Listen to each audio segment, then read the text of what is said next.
عزيز الفهد حان الوقت بايتزوج، الله يحميه من نفس هذه القصيدة إهداء من أخوكم الشاعر هشام عبد الملك المجيدي للعريس الغالي عزيز فهد عبد العزيز الصلاحي. بالشعر بنظم قافية تتوهج واسجع بها باللحن والأهزوجة، من شعر بحره بالكرم يتموج، يروي الحجاز والشام والفلوجة، والفرس والرومان وارض العوسج، وارث الخيول التهنئة مسروجة.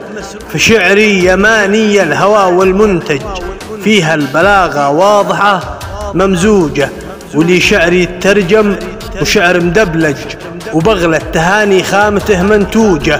واليوم جهزت المطار والمدرج، وزك التهاني واردة مولوجة، الأفراح قوم بالشرف تسرج، وبالعز دايم دارهم منسوجة.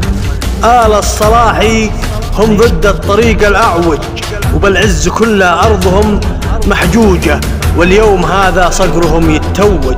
عزيز بايلقى القمر وبروجه، عزيز الفهد حان الوقت بايتزوج، الله يحميه من نفس غدت مهجوجة. في اسمه بخانات الحبايب مدرج، بالشرع ما هي شي قصص مهروجة. عزيز له مبروك جاه المخرج، بالحب وبايلقى الطرق مفروجة. الحب قد ذوب وريد مثلج، واسعد قلوب بكونها مزعوجة. فيا عزيز افرح وصون المنهج، يهناك هجر الحالة المعوجة. الله يكفيك الحسود الأخدج، الله يكفيك الحسود الأخدج، ويرد نظرة طايشة مرجوجة. الله يهنيك فالقمر لك أبلج، وانواره بحبك ضياء مبلوجة. فالفن غنى للمليح الأغنج، أغنج أزج عينه غنج مدعوجة. هذه التهاني مننا لك تنسج، لأنك على السنة طلبت الزوجة. يا شهم قومك بحرهم يتلجلج، يا شهم قومك بحرهم يتلجلج، باسم الشهامة والسفن مسيوجة.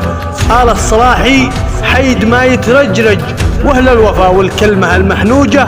ويا صلاتي على تاج الفرج والمخرج، اللي بذكره دائما تتعدل المعوجة، اللي بذكره دائما تتعدل المعوجة. وسلامتكم.